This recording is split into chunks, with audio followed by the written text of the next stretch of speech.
Good morning, lads.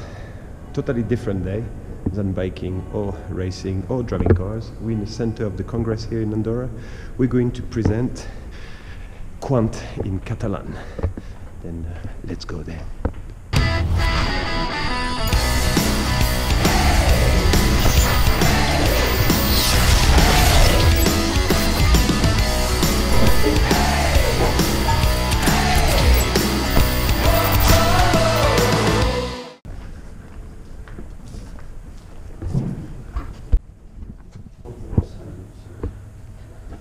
On préserve le respect de la vie privée et puis évidemment on assure la neutralité des résultats.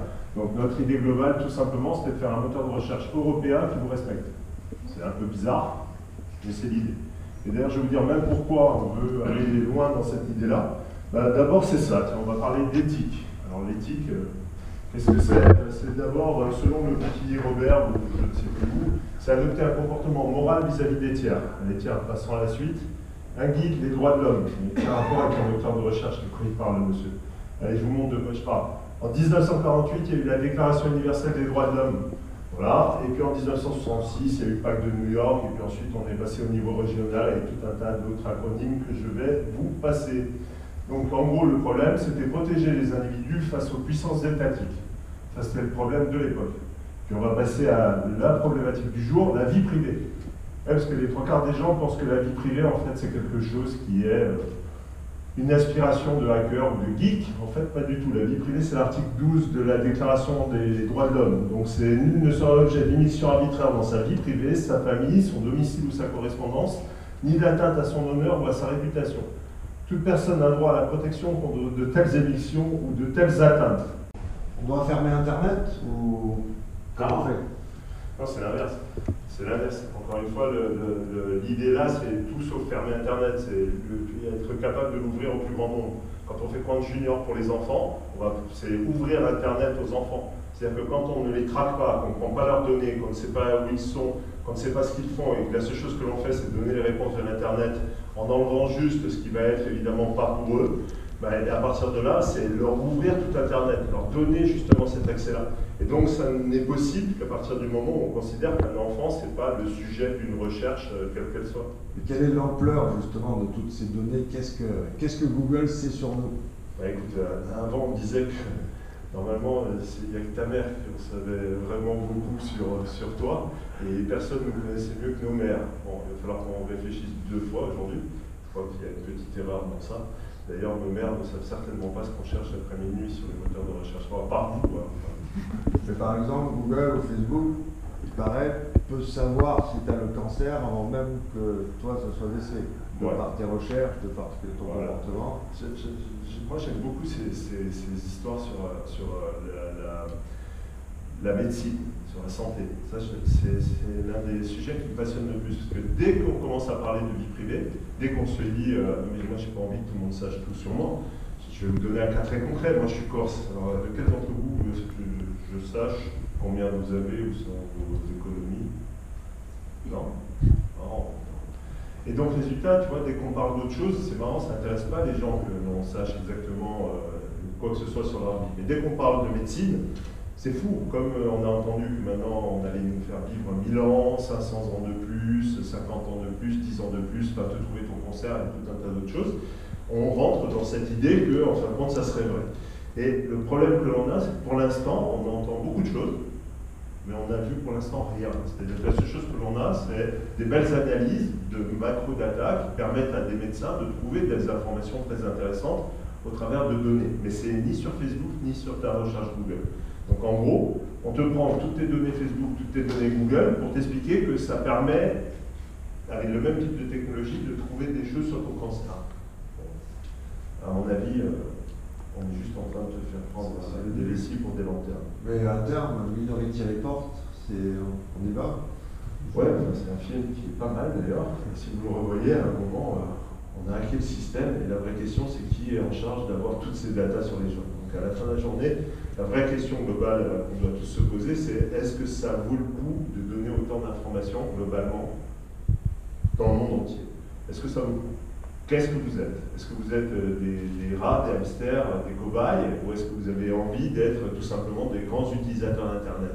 Puis la deuxième vraie grande question, c'est est-ce qu'on veut qu'Internet soit ouvert, utilisable par tout le monde, ou est-ce qu'on veut que 2 ou 3 grandes plateformes accaparent absolument l'ensemble de la data et qu'on soit obligé de tout y déposer? Si c'est ça, le problème qu'on va avoir, il est assez rapide et facile à comprendre, c'est que les grandes plateformes phagocytent tout. Et progressivement vont détruire des tas d'univers qui aujourd'hui étaient complètement ouverts. Si on prend l'Internet des objets, c'est quelque chose de neuf, on a la possibilité d'y monter tout un tas de data, mais si ces data-là, on commence par les envoyer directement en face, on a juste perdu toute la puissance de cet Internet-là qui pourrait être au service du citoyen.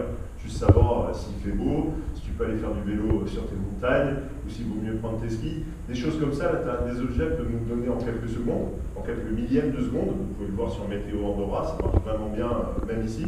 Ben ça, si on commence à devoir savoir si c'est chez toi ou chez moi et qu'on doit prendre toutes ces données-là pour les donner à quelque chose au-dessus de nous, on a perdu l'intérêt du truc. It was a really interesting conference about Quant. So good how you know, everything is so private. It's good for the kids, it's good for families, and it's safe.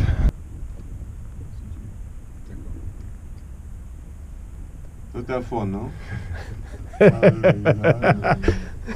geek, c'est le vlogueur, hein, c'est le youtubeur. Tu vas nous mettre une bonne musique en fond là-dessus. Bonjour à toutes et à tous, salut notre blogueur et bienvenue à votre rendez-vous de l'Alliance. Le rendez-vous de l'Alliance est une émission en français, la seule du paysage audiovisuel andorran qui traite d'une façon assez large de l'influence de la culture française en principauté d'Andorre. Le rendez-vous de l'Alliance andorrano-française est une émission réalisée en collaboration avec Radio-Télévision d'Andorre. Accueillant à présent nos invités du jour, on parle moteur de recherche.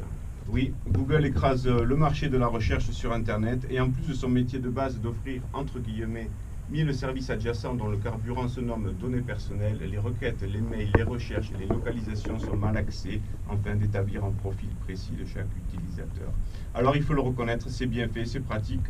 Ça fait peur aussi, ça laisse du coup aussi la place à d'autres approches de la recherche sur Internet. Et c'est pour nous en parler que nous accueillons un des fondateurs, co-créateurs d'un site de recherche qui s'appelle Quant et son représentant en Andorre, donc Laurent Bourrelli et Eric Landry. Bonjour et soyez les bienvenus. Bonjour. Bonjour. Merci de nous accueillir. Alors Quant, c'est un petit poussé, une jeune pousse dans le milieu du moteur de recherche, mais quelle belle initiative quand même. Oui, c'est un petit poussé. On a ouvert en 2013 en ligne, en France d'abord. Ensuite, on est allé en 2014 en Allemagne. En 2015, on a fait une nouvelle version. 2016, on a sorti Quant Junior pour les enfants. Et maintenant, on a quand même 36 millions de visiteurs ce mois-ci, donc ça commence à faire du monde. Oui, parce que si on revient 4 ans en arrière, vous aviez été accueilli un peu avec ironie, un peu moqueur. Dans ce milieu-là, personne ne prenait vraiment au sérieux. Mais si on veut aller un tout petit peu plus loin, nous, on a commencé l'aventure en 2011. Donc, je ne vous dis même pas comment c'était quand on a présenté nos PowerPoint aux différents premiers investisseurs. Heureusement qu'on a eu vite des friends and family dans nos partenaires. Votre marché cible, c'est plutôt l'Europe? Oui, notre marché cible, c'est vraiment l'Europe. Alors maintenant, quand on indexe la France, on indexe aussi toute la francophonie. Quand on indexe l'espagnol, on indexe l'Amérique latine, le portugais, on indexe le Brésil. Mais le vrai marché, c'est l'Europe. Et l'idée, c'est de croître en Europe, parce que France plus Allemagne fait 150 millions de personnes. Vous y rajoutez la Catalogne, le Pays Basque, la Corse qui est déjà compris dans la France, mais bon. Oui. Et si vous ajoutez en fait tout ça, très rapidement, vous faites 160-180 millions de personnes, donc un peu plus de la moitié des États-Unis, donc ça va très vite et ça fait un très beau marché. Alors vous êtes venu en Andorre pour présenter la version catalane.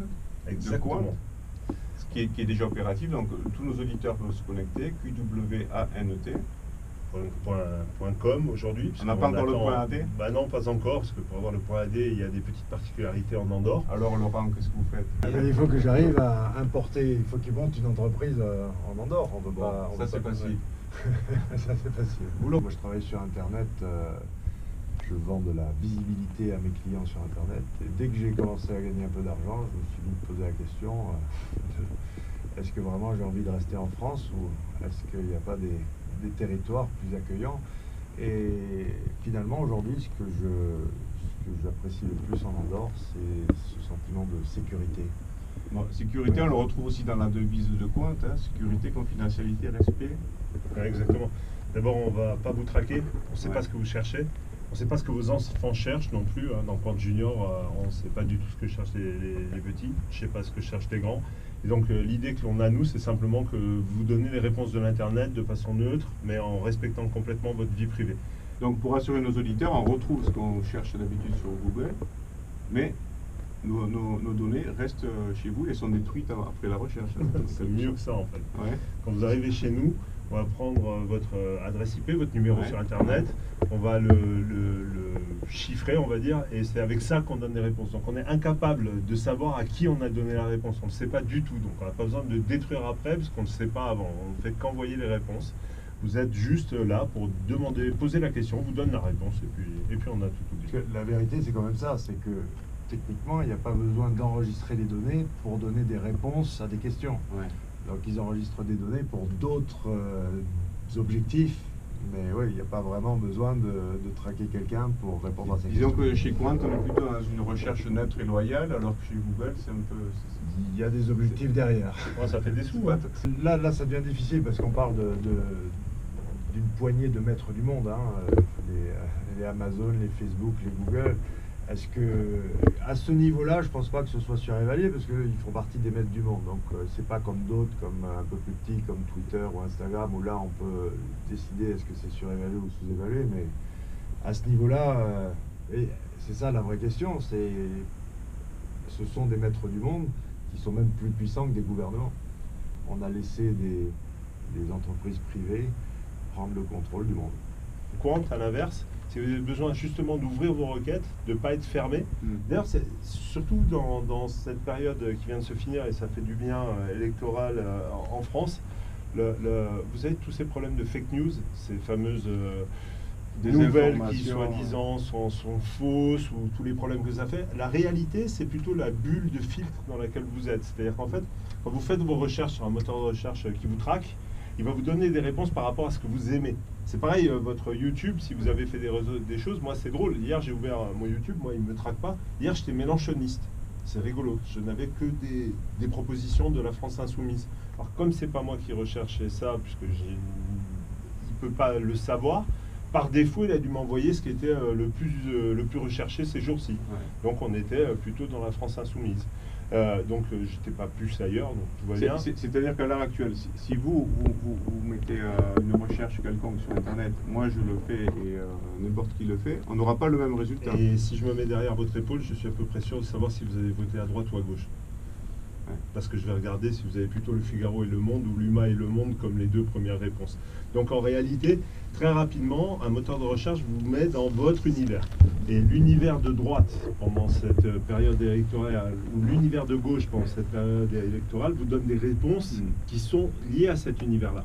Nous, ce qu'on a fait, c'est vous donner toutes les réponses en même temps. Alors d'accord, c'est un peu bizarre, mais l'avantage, c'est que vous saurez exactement ce qui est fait, parce que quand vous commencez à regarder ce que dit la droite, ce que dit la gauche, ce que dit le centre et ce que dit l'extrême, ben, d'un coup, vous avez une vraie vision du monde.